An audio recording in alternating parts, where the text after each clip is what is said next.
Mr. Beasley. Thank you, Representative Holloway, and thank you, committee, for allowing us to be here today and offer you some of our opinions, and I appreciate the comments that's been spoken this morning. I'll tell you a little bit about the demographic background of Stokes County Schools. We're a small rural school for LEA. In Stokes County, we have about 6,700 students. We have 12 elementary schools, 3 middle schools, 3 traditional high schools, early college, and an alternative academy. We have very diverse learning needs within our county. We have very diverse socioeconomic needs in our county.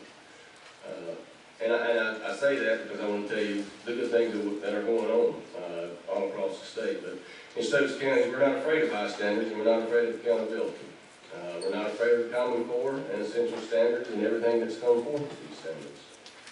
The Stokes County school system provides an innovative learning environment where all students will succeed. Currently, Stokes County Schools graduation rate last year was a little over 86%. A little over 87% of those students attended a 4-year or a 2-year college after that. And we expect to continue that graduation rate. Requiring students to think at a deeper level with rigor and teaching content that is common across the U.S., it can be beneficial. But today I'm here to discuss the aspects of Common Core that are extremely frustrating to our students, our staff, and the employees and parents and community members of Stokes County Schools. I am here to say that one size does not fit all, and Common Core has created more work for students and teachers, and I believe it's going to yield little results. This is due to the inherent lack of understanding of students' economic challenges and teachers' flexibility to teach other content which students may enjoy, and from which they could benefit. Also, the amount of content packed into the Common Core and expected to be taught is fairly unreasonable. The content that is not taught or learned will adversely affect growth and proficiency of students.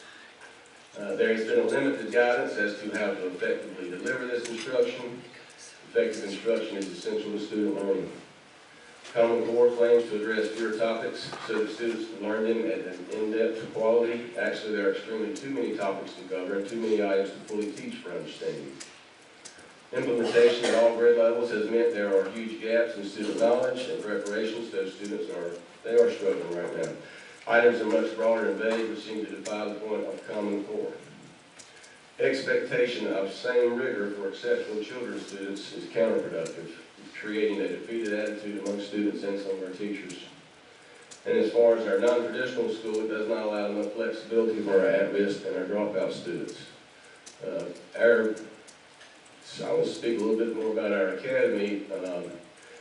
Our academy has grown. The attendance rate has risen to over 8% there. We have doubled our graduation students there in the past 2 years.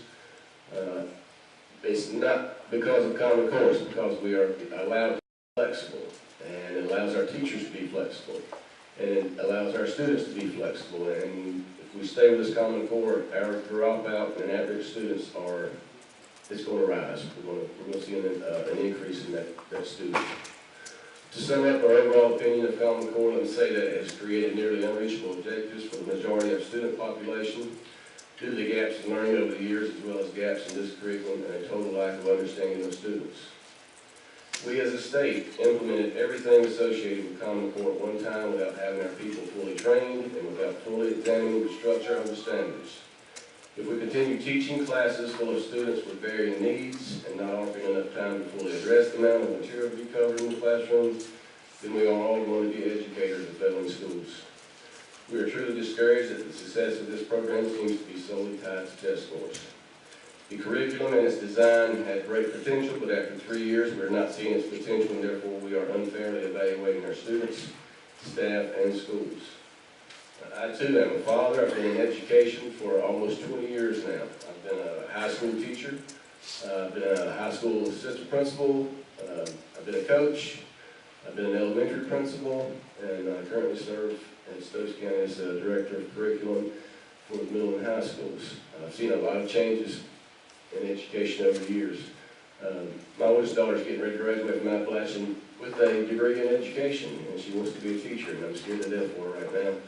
she's excited about it, but if we don't get a hold on what we're doing with the Common Core and everything that goes along with it, I think she's going to have a struggling time, and a lot of our new teachers are really struggling with this. There's been a lot of changeover, and when we started this back in 2010, every meeting we go to, we're building the plane as we're flying it, and if we don't get this plane built or dismantle it and begin again, I have a lot of concerns of our education and where it's headed. Thank you. Thank you, Mr. Beasley. Ladies, real quick, check your ears. The Sergeant of Arms found an earring. It is silver with blue gemstone in it. And if you're missing an earring, it's up here. If you'll just walk around the sides and come up here, we'll give it back to you. We found it in the floor.